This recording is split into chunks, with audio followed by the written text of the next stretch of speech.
Welcome back to Power and Politics. New controversy over the government's plan to purchase these F-35 fighter jets. Defense Department documents suggest the multi-billion-dollar deal for the next generation plane doesn't include the engines to get them off the ground. We've talked about this before on the show. What do these new documents actually say? So does this mean Canada has to buy engines for its new fighter jets? Is the engine optional when it comes to the final price tag? And also, what is the final price tag? That debate continues to rage. And we always like to have candidates talk about them. Conservative candidate in Edmonton, Laurie Hawn. In Montreal, Liberal candidate Marc Garneau and NDP candidate Thomas Mulcair. Happy Sunday to you, gents. Just to remind you, we're talking jets, not hockey. Very good. You guys okay with that? Sure. We're okay. Laurie Hawn, let me start with you. Let's just deal with this. Story in the papers today over an access to information request showing the Department of National Defense document suggesting our F-35 price tag does not include the engine. Now, last time we had you on Power and Politics, this issue came up. You said the F-35 does include an engine, but the DND document, now let me just read it. It said, quote, engines are provided as government furnished equipment. What does that mean? What it means, Evan, and it's a ridiculous story, what it means, Evan, is that the engines are actually purchased from General Electric. Just like we purchased the engines from General Electric for the CF-18. We're buying the engines from General Electric. They're put together with the airframe at Lockheed Martin. The package includes an engine. It's a complete airplane. The only number that matters is $9 billion. That's the airplane, simulators, infrastructure, training, initial weapons, initial spares, and a contingency to allow for some price fluctuations. It's a complete package, Evan, including the airplane, the engine, and all the systems. It's just purchased differently. And if people like the reporter who said that truly understood how these programs work, he wouldn't have said such a ridiculous thing. I just want to say, you said the only number that matters is $9 billion, but $9 billion was supposed to pay for 65 planes. And I just want to get this, just before I get to Marc Garneau and Tom Mulcair, since we talked to you last about this, Laurie Hawn, news is that Norway will buy 4 F-35 planes for $214 million a plane. Canada are still saying that we're going to get them for $75 million. Israel, though not part of the Memorandum of Understanding, when you discount what they'll get, they'll be paying about $130, $140 million a plane. I cannot find a single other country, including the U.S., that says they can buy these planes for $75 million. Why are we sticking to this number?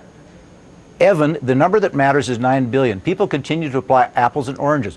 Norway is buying the airplanes early because they want the airplanes early.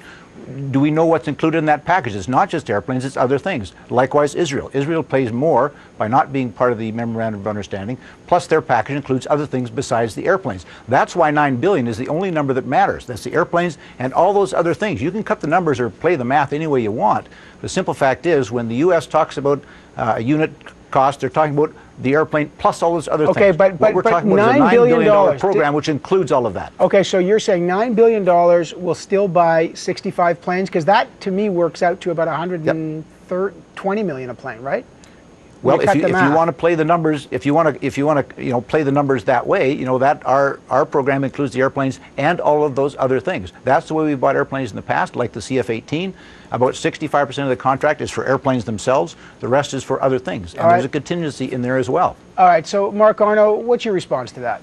This is completely unbelievable. The only number that matters is the one that Stephen Harper looked into the camera and said was the actual cost, the all-up cost of this airplane, $75 million. Now, if it also includes the engine, as has been said by Department of National Defense, then it's even more unbelievable, because we've been hearing from the GAO, from the Kevin Page, from the Pentagon, that this airplane costs way over $100 million. We've been working for the past 8 months. It's not good enough for Laurie Hawn to say rubbish continuously. Show us the paperwork that clearly establishes what the cost of this airplane is, because otherwise it is monumental fiscal incompetence on the part of this government, and Canadians shouldn't trust them to manage our budgets. Let me just bring in, I got to bring in Tom Mulcair. I know Laurie Hawn wants to respond, but Tom Mulcair, tell me what the NDP's plan here is on this, and you could comment on this, the price as well, but how would the NDP plan to replace the CF-18s? Well, there's a basic principle in public administration that you try to get the best price for the product that you've actually demonstrated a need for. In the case of this aircraft, of course, there's been no call to tender. There's not even a contract. The only believable number put up is by a very neutral highly credible figure named Kevin Page, who's Canada's parliamentary budget officer. He's there to give the figures to the Canadian public. But Evan, this isn't a defense file, it's a Harper file. The United States has a rule, it's actually a law, that you're not allowed to sell something manufactured by an American company in the defense sector to a foreign power for less than what the Americans are paying. Hard and fast rule, it's in their law. The Americans are paying $150 million a plane. They would still have us believe, in Harper land, that they're somehow going to get it for half that. That's patent nonsense. That's why the bit about the engines is so important, because we're starting to find out that they've been spinning their lie, spinning their number, and it's the same old rule. Say the lie often enough and some people will start to believe it. But what's happening now is we're able to deconstruct the lie of Stephen Harper and his team, and Canadians are starting to take a good hard look at the numbers, realizing that everything from Afghanistan, where Kevin Page gave us the real numbers, the government had a completely different set of figures, to all of the numbers that they've been putting up or failing to put up with regard to prisons and a lot of other government spending, has been a way of obfuscating and hiding the truth from the public. They're hoping to get through this campaign without being called to account. This is the beginning of a calling of account on the F-35. Laurie Hawn, these are tough words. There's Thomas Mulcair saying, he's saying that the cost that you're telling Canadians, $75 million, I'm going to use this word, is a lie. Is a lie based when you compare it to what the U.S. has said. You know, and again, I just want to reiterate. We've talked to the head of the GAO, the Government Accounts Office in the U.S. He said to me, this is the head guy, he's not familiar with the number 75 million. So, Evan, how many times do we have to explain it to these guys? It's apples and oranges. When the GAO uses a number, it's the airplane plus all of the other equipment that goes with it. That's what they call a unit cost.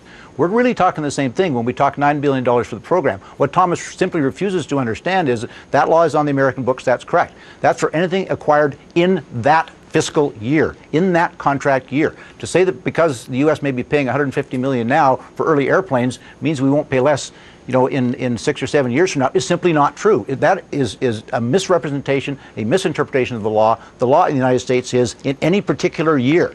That cost is coming down, as we well know. The cost that brings it down is a cost that we're going to be paying in those years. I wish people would stop with this apples and oranges. I don't expect anything more from the NDP, frankly. It was never supported defense spending at any time. Don't change subjects. I do expect more. I do expect more from the Liberal. I do expect more from the Liberal Party, who has left the defense dangling in a decade of darkness, and they would do it again. The numbers on this contract are very straightforward. The program is straightforward. $9 billion is the acquisition cost of the program, airplanes, and all those other things. Well, the long-term numbers that Kevin Page talks about is what it's costing us today to operate the F-18. It's simply a continuation of that to operate the F-35. It is not new money. Laurie Hawn, and then I'll get Mark Ardo, but if we order the first planes in 2016 when they actually roll off, will those be expensive? I mean, could those be as much as $200 million, the same that Norway's plane? No. No. No. Well, once again, Evan, Norway isn't just buying airplanes. They're buying other equipment with the airplanes. You know, I don't know what the specific number is going to be in 2016. I do know we have a lot of confidence in the program cost of $9 billion for the airplanes and all those other things, and there's contingency built into that. We're working with all of our partners on this.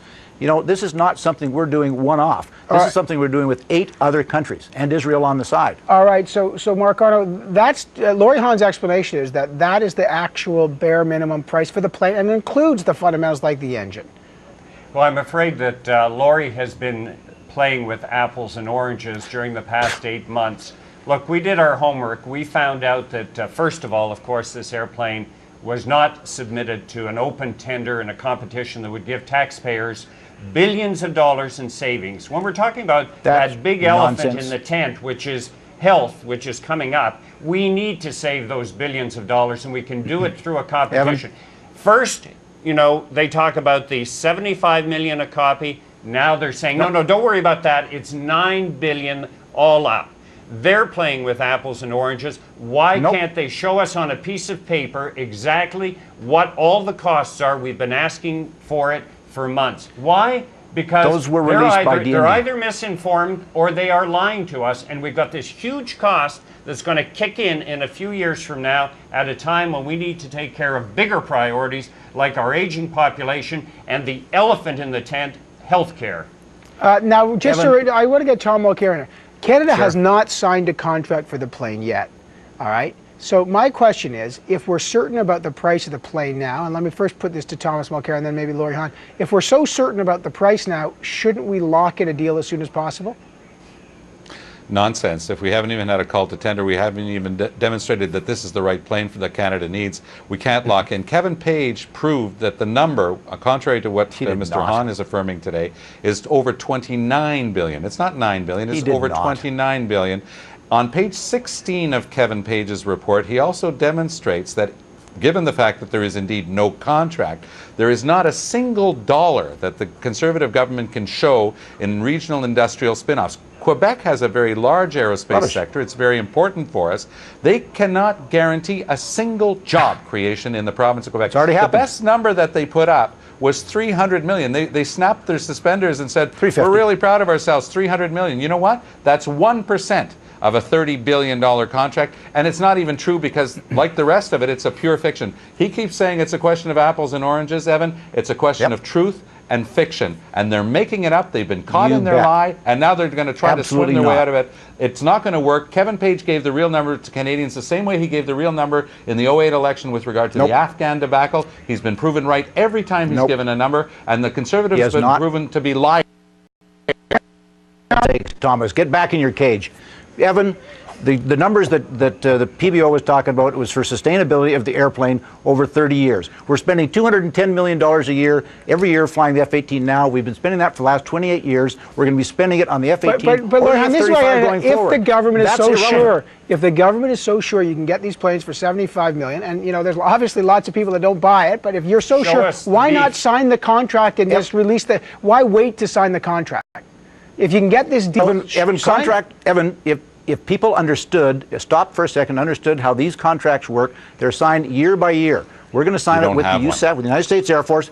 Quiet. We're going to sign it with the United States Air Force in the years that we procure them, just like all the other memorandum of understanding nations will. The price will be negotiated that Laurie, year. You're making it up. You're making it up. I'm not. These are the facts. You're making it just up. Quiet down. You might show us learn the something. figures. We will show us the figures. Show Evan, Canadians the hold figures. on, Laurie, I'll give you 10 seconds to wrap up, and then I'll give the other gentleman a chance. Good, Laurie? Under U.S. law, we will pay the same price as everybody else in that year. $9 billion is the program. We're going to operate the airplanes over 20, 30, 40 years, just like we're operating the F-18 now. The only number that matters is the program acquisition cost, and the package is $9 billion. That's a fact. That's what's budgeted. It was budgeted in 2008. It is not new dollars. It is not taking anything away from health care. Okay, I got 10 seconds. Mark Arno. Well, the airplane won't be developed completely until 2016. This government is proving that it is massively incompetent on an extremely important and expensive military procurement. You're disgraceful. We could be saving billions of dollars for other priorities and still get a good airplane for Canada. The Conservatives are being thrown out of office because of the contempt they showed for Parliament in refusing to provide the numbers. We heard the nonsense continue today. It's pure bafflegab, 9 billion, whereas Kevin Page has proven it's 29 billion and then He's some. proved nothing of the kind. They are in contempt of Parliament, and now they're showing the same contempt for the Canadian public. It's a good thing that we're in an election because we can finally get rid of these incompetents who are continuously hiding the truth from Canadians on these important matters. I got to let it go. Thomas, you're disgraceful. These are tough language here. Conservative candidate Laurie Hawn, Liberal candidate Mark Arno, and NDP candidate Thomas Mulcair. This issue is one we'll continue to debate. Important for everyone to get to the bottom of this. Gentlemen, thank you so much. Thank you very much. Anytime, Evan, anytime. All right. Well, we always like to have those three on, and there's a lot to debate on that.